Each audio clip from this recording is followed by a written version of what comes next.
rumit, sangat dalam. Kalau kita tidak penuh oleh Roh Allah, memang sangat sulit mengertinya Bapak Ibu sekalian. Jadi itulah saran saya, bukti daripada kebenaran Alkitab tidak hanya tertulis, tapi nyata di dalam kehidupan umat Kristen. Umat Kristen sekarang ini walaupun masih banyak yang tercemar, saya harus katakan, tapi banyak yang masih baik, benar di hadapan Tuhan. Oleh karena mereka benar dan taat, sesuai dengan kehendak kitab suci Tuhan, taat sehingga mereka memperoleh karunia. Karunia-karunia banyak pada orang-orang yang Kristen yang taat. Bahkan jawatan itu ada di orang Kristen sekarang ini menurut penelitian Bu. Ada nabi, ada rasul, ada di Alkitab. Dan Alkitab memang mengatakan harus ada itu. Itulah artinya Tuhan kita masih hidup. Roh Kudus masih ada. Jadi kalau misalnya Al-Quran tidak mengatakan tidak ada nabi, ya coba review lagi. Saya harus katakan review lagi. Karena apa? Tuhan itu adalah roh. Dia berfirman melalui nabi dan rasulnya. Apakah Tuhan kita mati tidak berfirman lagi sekarang? Ini pertanyaan saya kepada saudara-saudara. Saya ini orang bernubuat, mendapat rahasia Tuhan melalui mimpi, penglihatan, firman rema, mujizat. Ini yang saya tuliskan ini. Rahasia gempa banjir itu di sini Pak. Itu menyaksikan Yesus yang datang sebagai hakim raja. Ini kenyataan. Ada di Alkitab, bahkan katanya tadi di Al-Quran ada. Belum saya baca memang. Ya puji Tuhan ada titik temunya. Nah, jadi di sini kita mari pencerahan. Satu poin lagi yang harus saya sampaikan dari berbagai pertanyaan tadi, ya. Ada keunggulan daripada pengikut Kristen daripada saudara kita Islam, menguasai ilmu pengetahuan dan teknologi. Karena apa? Karena Roh Kudus itu ada di dalam hati kita ini. Roh itu adalah Roh Allah sendiri, berkuasa dan dahsyat. Itu saudara Bapak Ibu. Tapi kuncinya itu ketika kita percaya kepada Isa Al-Masih karena mengkuduskan kita. Karena kita ini sudah berdosa. Hanya Yesus telah datang mensucikan kita.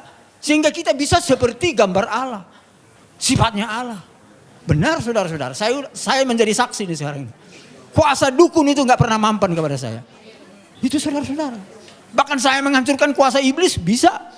Oh bayangkan itu. Oh saya saksi itu. Banyak pengalaman saya. Nanti suatu saksi saya saksikan suatu saat. Habis ya, puji Tuhan, terima kasih. Kita tepuk tangan sekali lagi. Jangan sampai ada kuasa-kuasa iblis di sini, pasti akan lenyap. Baik, untuk yang ketiga 5 menit kepada beliau Pak Insan Mokoginta dipersilakan. Tolong jangan pulang dulu. Ya, baiklah. Mana-mana? Mic itu lebih bagus barangkali. Tes, ya. Ya, tadi kita sudah mendengar bahwa kata Pak Luga Tambunan, mana ada dalilnya Yesus mengatakan dia Tuhan, Nabi. Ternyata ini semua empat Injil kan? Ini kata siapa ini? Kata siapa semua ini? Kata Yesus kan? Ini ucapan Yesus sendiri mengatakan bahwa dia itu seorang nabi. Jadi apa yang saya kutip ke sini itu copy paste, tidak ditambah, tidak dikurangin. Katanya saya menafsirkan sendiri. Ini kan saya ambil dari Alkitab, tidak ditambah, tidak dikurangi. Yang mengatakan Yesus sendiri bahwa dia itu hanya seorang nabi. Yang nabi itu pasti kan bukan Tuhan. Ayat harus ditafsir dengan ayat, tidak bisa. Jadi harus ada ayat penafsiran lagi. Makanya saya katakan Rasul Yohanes menafsirkan anak Allah itu raja segala raja. Jadi harus ada penafsiran ayat dengan ayat. Tidak bisa kan seperti itu. Saya. Jangan diambil lah waktu saya. Ya. Jadi Yesus itu manusia dia nabi bukan Tuhan. Bahkan ada di sini ia bukan manusia. Sebab aku ini Allah dan bukan manusia. Jadi Yesus itu nggak mungkin Allah. Allah aja nggak bisa jadi manusia, bukan manusia apalagi Yesus. Nah, baik, saya akan melanjutkan ini. Komentar para tokoh Kristen dan Katolik tentang ketuhanan Yesus. Nah, saya punya buku. Ini ditulis oleh seorang Kristen namanya Franz Donald. Dia Kristen Tauhid namanya, tidak percaya Yesus Tuhan lagi. Ya, nah, dalam buku ini saya kutip. Ya, kita lihat komentar dan berani para tokoh Alkitab dalam seminar diskusi antara keilahian Yesus Kristus dari perspektif Alkitab. Nah, kita lihat pertanyaannya, mana yang benar? Yesus Kristus itu anak Allah atau Allah anak atau keduanya atau lainnya? Nah, pendeta Dri ini Brotosudarmo, dia mengatakan Yesus adalah, dikatakan Yesus adalah anak Allah, bukan Allah anak. Nah, ini saya tegaskan, di dalam Yesus kita dapat mengenal Allah. Kemudian kita lihat Profesor Banawi Ratna. Saya tidak mengatakan Yesus itu Allah, Yesus itu anak Allah. Dan dogma Yesus sebagai Allah adalah hasil rumusan Konsili Nicea tahun 325 Masehi. Konsili Nicea inilah yang menjadikan Yesus sebagai anak Allah. Beliau menegaskan pula bahwa konsili itu tidak alkitabiah. Nah, kesalahannya katanya dogma teologi dianggap bisa memberikan kesimpulan tentang Trinitas yang terjangkau, padahal tidak. Saya tidak setuju dengan bahasa dogma. Saya lebih suka memilih yang sederhana, yaitu bahasa Alkitab. Yesus bukan Allah, tapi Yesus jalan menuju Allah. Beliau menegaskan pula bahwa memang saat ini jemaat-jemaat sudah punya tradisi bahwa Yesus adalah Allah. Gereja sangat sulit mengubah teks liturgis yang bernada dogmatis. Ungkapnya, beliau mengungkapkan, andai kata gereja-gereja berani sepakat untuk merombak dogma liturgis, maksudnya tentang Trinitas, ya silakan. Nah, ya kan? Nah, kemudian ini Hortensius, ya. Dia sarjana sekolah tinggi filsafat. Dalam acara tersebut beliau katakan apa? Yesus itu tidak pernah memperkenalkan dirinya sebagai Allah. Yang juga dikatakan Paulus tidak pernah menyebut Yesus Kristus sebagai Allah. Jadi beliau yang sangat paham bahasa Ibrani dan Yunani menegaskan pula, harus ditegaskan bahwa dalam perjanjian baru tidak pernah ada rumusan Yesus adalah Allah. Nah, dengan sangat berani dan tajam beliau sampaikan pendapatnya yang sangat mengagetkan para hadirin yang mendengarnya. Kata beliau, saya keberatan dengan istilah Allah Bapa, Allah Anak dan Allah Roh Kudus. Selanjutnya beliau katakan, Yesus itu jalan menuju Allah. Rumusan 100% Allah 100% manusia itu hasil konsili Kalkedon, bukan kitab suci. Dalam Alkitab Yesus tidak pernah disebut sebagai Allah sejati. Menurut Romo Tom Yakob dari Katolik ini. Ya, kalimat Yohanes pasal 1 ayat 1 seperti yang dikutip Ibu tadi juga, firman itu adalah Allah. Beliau tegaskan, Yohanes justru menekankan bahwa firman tidak sama dengan Allah, tapi bersama-sama dengan Allah. Nah, satu lagi terakhir, yang paling menarik, salah satu pertanyaan jamaah kepada pastor. Bagaimana pengalaman Anda selama menjadi pengikut Yesus? Romo menjawab, itu adalah sebuah pertanyaan yang sangat bagus. Dulu sebelum tahun 1974, kehidupan saya tidaklah baik. Dan saat itu sebelum tahun 74, saya yakin Yesus sungguh Allah dan sungguh manusia. Tetapi setelah tahun 74 sampai sekarang, saya tidak lagi berdoa kepada Yesus, tapi saya berdoa kepada Allahnya Yesus dengan dorongan Roh Kudus. Nah, saya lebih Kristiani sejak saya percaya Yesus bukan Allah daripada sebelumnya ketika saya percaya Yesus itu adalah Allah. Sedikit ya, sedikit ya. Dan nah, ini terakhir sekali lagi, siapakah dari pertanyaan yang diajukan kepada pembicara, siapakah Yesus menurut Alkitab? Apakah dia Allah sejati atau bukan? Nah, 3 dari 4 narasumber Kristen itu mengatakan Yesus itu bukan Allah sejati. Allah adalah Bapa dan Yesus itu utusan Allah. Berarti Nabi kan?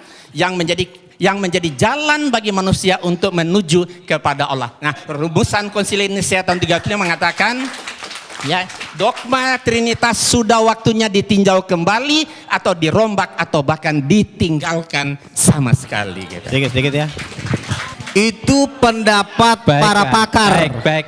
Bukan 12 rasul. Nah, Anda mau hidup menurut kata pakar atau 12 rasul? Karena pakar-pakar ini nggak ada kuasa, nggak ada tanda-tanda mujizat. Baik, terima kasih. Nah, jadi kalau mau ikut percaya sama orang pemimpin, ikutilah para penginjil-penginjil dunia yang telah melakukan dan kesaksian mereka. Bukan kata ini, mereka ini juga kita nggak tahu siapa, yang kita percaya aja, jangan-jangan mereka udah di neraka lagi. Terima kasih Pak Luka. Nanti ada waktunya dalam debat yang ketiga, Pak. Silakan yang terakhir kepada Ustadz Samsul Arifin Nababan, waktu kita berikan 5 menit. Tolong diingat bicara yang padat, rinci dan jelas, singkat. Kepada beliau dipersilakan. Terima kasih Bapak Ibu. sudah kupas tuntas semua jawaban-jawaban dari pembicara. Saya hanya ingin tegaskan kembali bahwa Pak Tambunan maupun Pak Tampu Bolon lebih banyak berbicara dalam dialog ini dengan mengembalikan kepada dogma saja. Semestinya kita dialog begini harus dialog konsep. Jadi kita semua kembali mengacu kepada nas. Dan kita semuanya pakai copy paste. Tapi Bapak berdua tadi selalu mengembalikan kepada dogma. Jadi atas bimbingan Roh Kudus. Dan tanpa diperinci apa itu Roh Kudus dan siapa itu Roh Kudus. Mengambang. Kalau tadi beliau berdua menjelaskan, terutama Pak Tambunan, tidak ada nas dalam Alkitab aku adalah nabi tapi anak Allah. Itu bisa dibaca dalam Matius pasal 3 ayat 16 sampai 17. Sesudah dibaptis, Yesus segera keluar dari air dan pada waktu itu juga langit terbuka dan ia melihat Roh Allah seperti burung merpati turun ke atasnya. Lalu terdengarlah suara dari sorga yang mengatakan, inilah anakku yang kukasihi, kepadanya lah aku berkenan. 1. Kemudian dalam Injil Lukas pasal 4 ayat 41, dari banyak orang keluar juga setan-setan sambil berteriak, engkau adalah anak Allah. Lalu ia dengan keras melarang mereka dan tidak memperbolehkan mereka berbicara karena mereka tahu bahwa ia adalah Mesias. Begini, kalau memang kata anak Allah itu indikatornya bahwa Yesus adalah Tuhan, mestinya orang Kristen harus konsisten. Ada terlalu banyak yang menjadi Tuhan di dunia ini. Kenapa? Karena ternyata yang dikatakan istilah anak Allah itu bukan cuma Yesus. Coba dibaca dalam kitab Matius pasal 5 ayat 9, Injil Matius pasal 5:9, dikatakan di sini, berbahagialah orang yang membawa damai karena mereka akan disebut anak-anak Allah. Nah, berarti siapa yang membawa perdamaian di dunia ini semua anak Allah. Berarti anak Allah itu bukan cuma Yesus. Kalau begitu yang membawa damai Tuhan semua jadinya. Nah, jadi ini perlu dipahami. Maka dalam Islam kata anak Allah itu bukan Tuhan tapi hamba. Abduhu wa rasuluh, hamba dan utusannya. Jadi malah membingungkan kalau dikatakan Yesus itu anak Allah lalu dipresentasikan sebagai Tuhan. Berarti bagaimana dengan dalil ini Injil Matius tadi? Semua orang yang mendamaikan di dunia ini akan dipanggil sebagai anak-anak Allah. Berarti Tuhan juga dong. Nah, ini secara logik dan berdasarkan nas. Nah, oleh karena itulah sebetulnya boleh dikomentari, silakan. Gini, ini ayat ini sering banget saya dengar ya. Jadi begini loh, bedanya seperti ini. Lihat, perhatikan, jangan ketawa dulu. Anak-anak Allah, Yohanes 1:12, barang siapa percaya kepada dia akan diberi yang kuasa supaya sebagai menjadi anak-anak Allah. Beda dengan Mesias, anak Allah. Apa bedanya? Karena semua nabi-nabi itu dipenuhi Roh Kudus disebut juga anak-anak Allah. Tetapi bedanya apa? Mesias itu sudah dijanjikan dari zaman dulu. Nabi-nabi menjanjikan Mesias. Nanti akan datang Mesias. Nabi satu ngomong nanti akan datang Mesias. Nabi satu ngomong sampai Nabi Yesaya sampai Nabi terakhir nanti akan datang Mesias. Kira banyak di Yesaya nabi-nabi itu menubuatkan. Kalian kalau saya ngomong jangan teriak-teriak dulu, ntar kalian nggak ngerti gitu loh. Gini, lihat, nabi-nabi menubuatkan tentang kedatangan Mesias. Itu ada di perjanjian lama. Nah, nabi-nabi ini pada waktu Yesus tadi yang saya pertama kali mengatakan, di situ dikatakan Mesias anak Allah. Bukan hanya anak-anak Allah. Bedanya apa? Nah, untuk menafsirkan Mesias anak Allah ini, yang menafsirkan bukan dokter, bukan profesor, tapi rasul, 12 rasul. Makanya 12 rasul menafsirkan Mesias anak Allah dalam Wahyu 19 ayat 16 bahwa Mesias anak Allah penafsirannya adalah raja segala raja, bukan nabi. Jadi kalian jangan sembarang menafsirkan kitab suci. Mesias anak Allah dengan anak Allah beda banget gitu loh. Jadi perbedaan ini kalian harus pahami, karena perbedaan ini efeknya lautan api dan belerang gitu loh. Jadi Mesias anak Allah dan anak-anak beda. Itu yang saya pahami dan yang saya pelajari selama ini, karena saya udah tahu jawaban pertanyaan kalian pasti itu. Iya. Gitu loh. Jadi itu Baik, penjelasan dari saya. gantian. Saya belum selesai tadi. Itu sanggahan dari beliau. Kita jadi bingung nih. Kenapa bingung? Kita kan membaca Alkitab ini justru kita menghindari tafsir. Ini textbook kita nih, copy paste. Kalau memang tulisan-tulisan kami yang mengambil dari Alkitab ini dianggap salah, padahal ini adalah textbook kami menulis di sini. Terus apalagi yang dipakai sebagai hujah, sebagai Jangan baca argumen? satu-satu ayat aja Pak. Makanya Satu. baca Jadi juga gini, kitab Wahyu. Jangan cuma baca ayat. Saya mau kembali kepada teks lagi. Di antara indikasi juga Yesus bukan Tuhan, saya baca dalam Injil Markus pasal 13 ayat 31 sampai 32. Dikatakan dalam ayat ini, Yesus tidak tahu kapan kiamat itu terjadi. Masa ada Tuhan tidak tahu kiamat kapan terjadi? Nah, ini menjadi pertanyaan yang menarik sebetulnya. Jadi ini tanpa tafsir, ini bukan tafsir. Jadi ini bukan tafsir, kami nggak berhak menafsirkan. Makanya kami hanya textbook saja. Kembali kepada copy paste ini. Nah, terkecuali kalau bapak-bapak tidak lagi mengakui Alkitab ini, lain soal. Jadi kalau mau dibantah, sebetulnya jangan dibantah kami, dibantah saja itu Alkitab, karena kami hanya menyadur saja. Iya, demikian. Terima kasih. Makanya Pak, kesimpulan Baik, dari Bapak. seluruh Injil itu ada di kitab Wahyu. Baik. Jangan kalian baca cuma kitab Injil doang. Baik. Tapi kitab Wahyu kalian baca. Itu kesimpulan dari seluruh Injil itu ada di kitab Baik, Wahyu. terima Jadi kalau mau kasih. kalian, ntar lupa. Kalau Itu kalian mau juga menafsirkan, bicara, Pak. Kalau kalau nanti kalian semua mau ingin menafsirkan bicara, ayat Alkitab, baca kitab Wahyu, karena di kitab Wahyu dikatakan di seluruh umat, seluruh malaikat itu menyembah Yesus, ada ayatnya di kitab Wahyu. Makanya baca kitab Wahyu, karena kitab Wahyu itu penafsiran dari rasul-rasul. Saya bacakan ya, saya bacakan. Baik, Bapak, saya kasih waktu setengah menit, tidak lebih, tidak Ya, kurang. ya. Setelah itu Bapak nggak bicara Dan, lagi.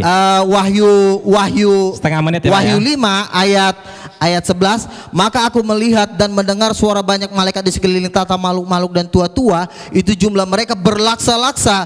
Katanya dengan suara nyaring, anak domba yang disembelih itu layak menerima kuasa dan kekayaan, hikmat, kekuatan, pujian sampai selama-lamanya. Dan saya lanjutkan ke ayat 14, dan keempat makhluk itu berkata amin, dan tua-tua itu jatuh tersungkur dan menyembah Yesus. Ada ayatnya Yesus disembah. Kalian kan berkata, mana ayatnya Yesus sembahlah aku? Ini ayatnya bacaan termasuk. Sudah setengah menit. Ya. Terima kasih. Ya, baik, Pak baik, Insan setengah menit. Ya, sebenarnya kitab Wahyu yang menjadi rujukan beliau Udah. Wahyu kepada Yohanes itu mimpi, bukan wahyu. Mimpi Yohanes di Pulau Patmos. Itu kan kata Bapak. Jadi mimpi Itu panjang. sudah, Pak. Ya. Sebentar, mimpi panjang berseri ya. Makanya kitab Wahyu merupakan salah satu kitab yang paling sulit sekali ditafsirkan. Andes itu rasul terkasih Ya, loh. paling Sudah, sulit Pak. ditafsirkan karena ini cuma mimpi. Nah, zaman dulu ditulis mimpi, kemudian dirubah lagi kenyataan. Sekarang dirubah lagi menjadi wahyu supaya keren, biar keren kelihatan. Sudah. Diganti Cukup. wahyu. Baik, Pak Insan, cukup. Kita tutup. Karena bukan mencari kemenangan dan bukan mencari kekalahan. Masing-masing berdakwah kepada yang lain. Silakan yang umat Islam itu tadi dengarkan, renungkan terhadap Bapak Luga Tambunan dengan Pak Yohanes Tampu Bolon. Yang Nasrani silahkan renungkan. Terima kasih kepada Ketua Panitia yang menyelenggarakan acara ini, cukup sukses Pak Ketua. Kemudian kepada para pembicara, Ustadz Samsul Arifin Nababan, Bapak Insan Moko Ginta, Bapak Luga Tambunan yang saya suka semangatnya ini, masih muda. Kemudian Bapak Yohanes Tampu Bolon yang lebih bijak, santai, tenang, dan juga semua audien yang hadir di sini, semoga seluruhnya mendapatkan hidayah dari Allah Subhanahu wa taala. Terima kasih dari kami. Billahi taufik wal hidayah. Assalamualaikum warahmatullahi wabarakatuh.